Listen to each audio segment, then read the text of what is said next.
안녕하세요. 핀드나트라는 닉네임으로 여행 드로잉 활동을 하고 있는 전보람이라고 합니다. 저는 혼자 여행을 하면서 그림을 그려왔는데요. 대단한 작품이 아닌 여행하는 도중에 여행지의 모습을 조금 더 잘 기억하고 그 분위기를 더 깊게 느끼기 위해서 쉽고 빠르게 그림을 그려왔어요. 그런데 그 그림을 사람들이 많이 좋아해 주시더라고요. 나도 그림 잘 그리면 저렇게 여행하면서 그림 그리고 싶다라고 많이 바라고도 계시고요. 그래서 그림을 전공하지 않은 분들도 충분히 여행 드로잉을 즐기실 수 있도록 오프라인과 온라인 클래스를 진행을 하고 있습니다. 여행 드로잉, 말 그대로 여행을 하면서 그림을 그리는 것인데요. 아마 어반 스케치라고 많이 알고들 계실 거예요. 이런 도시의 풍경이나 일상의 모습들을 그 현장에서 직접 바라보면서 그림을 그리는 것들인데요. 아무래도 현장에서 그리다 보니까 아주 꼼꼼하거나 완벽하게 그려지진 않을 거예요. 그렇지만 그 현장에서 느껴지는 그 생생한 분위기가 담긴 아주 매력적인 그림이죠. 요즘은 정말 다양한 재료들을 활용해서 그림을 그리시는데요. 오일 파스텔이나 마카, 그 다음에 색연필 같이 색감이 위주가 되는 그런 추상적인 그림의 일러스트 형식으로도 많이 그림을 그리기도 하고요. 보통은 펜과 수채화를 이용해서 많이 그림을 그리는데요. 펜을 가지고 형태를 관찰하고 구조를 그려내고 그 위에 수채화 물감으로 색을 입히는 방식이에요. 저도 보통 많이 쓰시는 펜과 수채화 물감을 이용해서 많이 그림을 그리고 있고요. 그러면 제가 주로 쓰고 있는 재료들 먼저 한번 간단하게 설명드릴게요. 제가 주로 가지고 다니는 재료 먼저 설명해 드릴게요.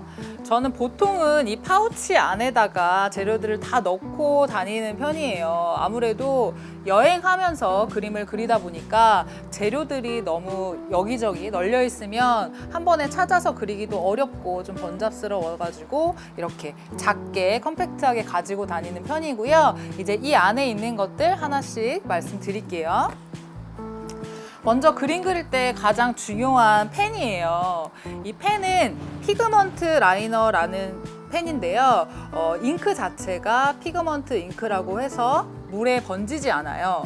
그래서 이 펜을 가지고 그림을 그리고 그 위에 물감을 칠하면 펜이 번지지 않아서 드로잉과 수채화, 채색이 적절하게 잘 보일 수 있고요.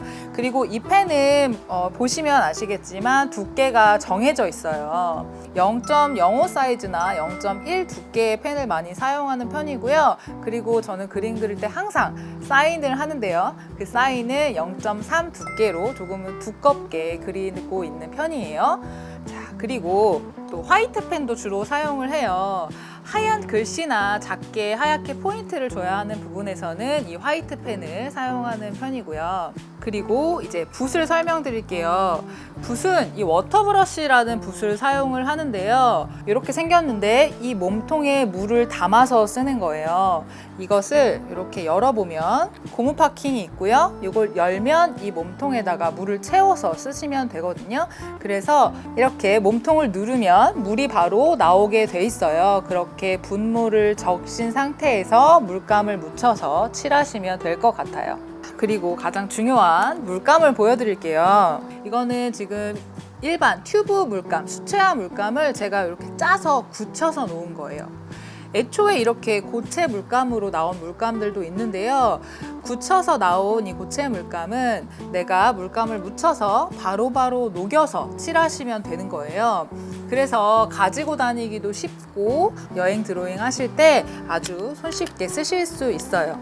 그리고 이 각각의 하프펜도 따로 새로 끼워 넣으실 수 있거든요. 그래서 원하는 색깔들이 있으시면 자기가 많이 쓰는 색깔, 원하는 색깔들 교체해서 가지고 다니셔도 되고요. 항상 여기에다가 색깔을 섞어서 원하는 색을 또 조색해서 사용하실 수도 있고요.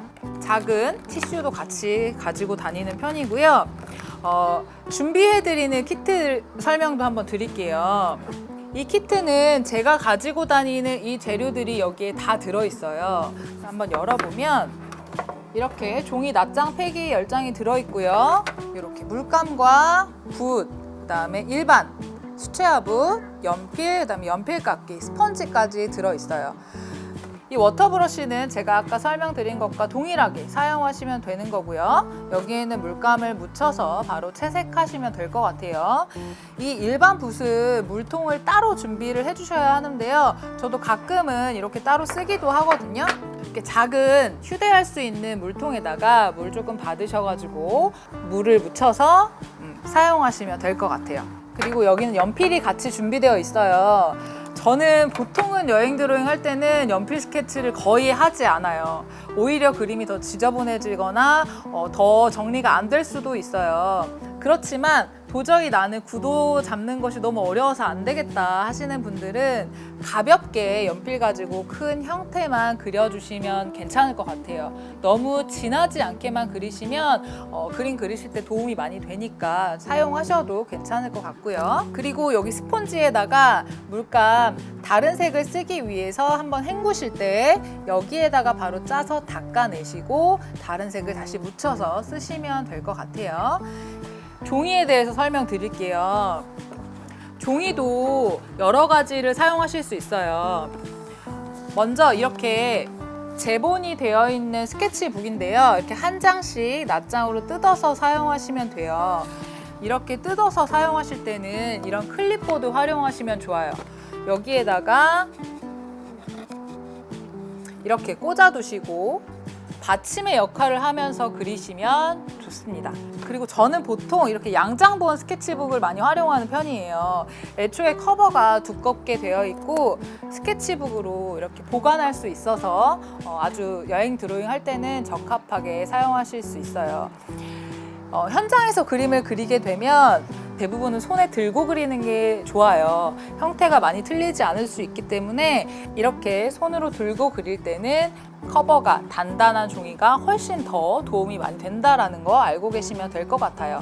그러면 이제 실제 그림을 그릴 때 어떻게 구도를 잡고 종이 위에 어떻게 그려내야 할지 하나씩 제가 차분하게 구도 설명해 드리면서 보여드릴게요. 먼저 어떻게 구도를 잡아서 그려야 그림이 괜찮아 보일지 한번 설명드릴게요. 보통 우리가 한옥을 그린다라고 하면 기둥도 굉장히 많고 석가래들도 너무너무나 많아요. 거기다가 기와까지 엄청나게 많죠. 이거를 전부 다 그리면 사실 힘들어서 못 그려요. 그리고 시간도 너무나 오래 걸리고 제가 그리더라도 너무나 복잡해지게 되거든요. 그래서 저는 보통은 한옥 그릴 때 전체를 다 그리지 않고요. 일부만 그리는 경우가 많거든요. 그래서 제가 미리 여기 한번 둘러보고 이쪽으로 자리를 잡았어요. 간단하게 한번 설명해 볼게요.